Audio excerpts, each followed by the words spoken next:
12 মিশালি মাছ।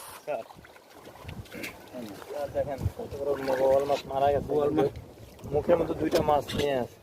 না, এটা এমনি ঢুকছে, খাইতে গিয়ে ঢুকে নাই। এটা এমনি ঢুকছে, হ্যাঁ তাই না? এর ভিতর থেকে ঢুকছে। এই যে ছোট ছোট মাছ পানিতে, এটা খাওয়ার জন্য ঢুকে নাই।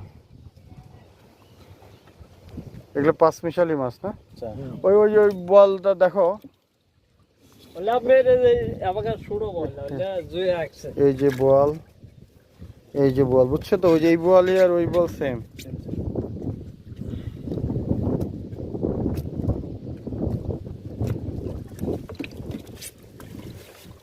সব পোলট্রি মাছ। এটা দাম বাইলে ভালো। বাইলে মাছ কত? এই যে বোয়াল না, মরা বোয়াল, কয়দিন আগের বোয়াল।